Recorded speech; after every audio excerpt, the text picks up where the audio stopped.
BRS ప్రభుత్వ హయాంలో నిబంధనలని తుంగలో తొక్కి కోట్ల రూపాయల ఖర్చుతో ఫార్ములా ఈ కార్ రేస్ నిర్వహించారనే ఆరోపణలు ఉన్నాయి. ఈ విషయంలో మాజీ ప్రజా ప్రతినిధులు ఉన్నతాధికారులపై కేసు విచారణకు గవర్నర్ జిష్టు దేవ్ శర్మ అనుమతి మంజూరు చేశారు. దాంతో ఈ కేసులో ఇప్పటికే అన్ని వివరాలు దగ్గర పెట్టుకొని కాచుకొని కూర్చుంది ఏసీబీ. వెంటనే రంగంలోకి దిగే అవకాశాలు కనిపిస్తున్నాయి. ఈ కార్ రేసింగ్ లో కీలక సూత్రధారిగా ఉన్న కేటీఆర్ మెడకు ఈ కేసు చుట్టుకునే అవకాశాలు పుష్కలంగా కనిపిస్తున్నాయి. దాంతో మరోమారు తెలంగాణలో రాజకీయ రగడ మొదలు కానుంది. రాష్ట్ర గవర్నర్ అనుమతితో ఇక అధికారులు దూకుడుగా నిర్ణయాలు తీసుకునే అవకాశాలు కనిపిస్తున్నాయి. ఈ కార్ రేస్ లో ఏసీబీకి ఈ రాత్రికి నివేదిక చేరనుండగా ముందుగా ఎవరిని విచారణకు పిలుస్తారు అనే ఆసక్తి నెలకొంది. గత కొన్నాళ్లుగా బాంబు పేలుస్తామంటూ సంకేతాలిస్తున్న మంత్రి పొంగులేటి ఈ కేసు విషయాన్ని మీడియాతో పంచుకున్నారు. గవర్నర్ నుంచి అనుమతి రావడంతో ఏసీబీ ఇక విచారణను ప్రారంభించనుంది.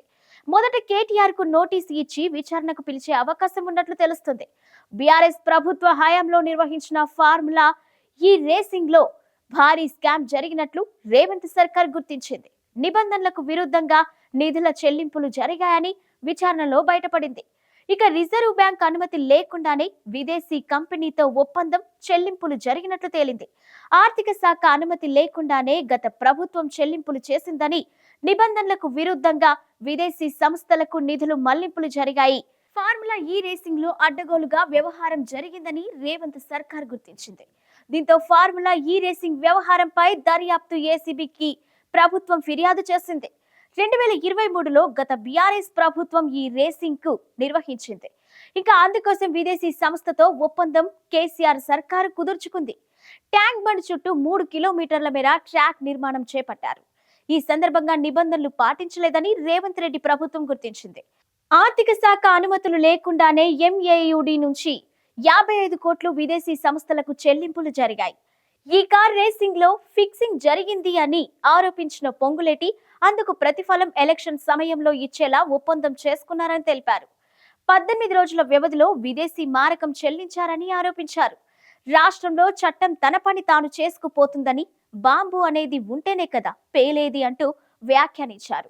ఏ తప్పు చేయని వారికి ఉలుకెందుకు అన్న మంత్రి అర్ధరాత్రి ఢిల్లీ వెళ్లి ప్రదక్షిణలు చేయడం ఎందుకని ప్రశ్నించారు. ఈ కేసులో అధికారుల పాత్ర పైన రేవంత్ సర్కార్ సీరియస్ గా ఉంది. ముఖ్యంగా ఐఏఎస్ అరవింద్ ఈ వ్యవహారంలో కీలకంగా పనిచేస్తున్నట్లు ప్రభుత్వానికి నివేదిక అందింది. దీంతో ఈ కార్ కేసు ఆయన మెడకు చుట్టుకున్నట్లే అనే ప్రచారం జరుగుతుంది. ఇప్పటికే అరవింద్ కుమార్ విచారణకు ప్రభుత్వం గ్రీన్ సిగ్నల్ ఇచ్చేసింది. ఇప్పుడు ఏసీబీ చర్యలు ఏ తీరుకు ఉండనున్నాయో తెలుసుకోవడమే తర్వాయి భాగం.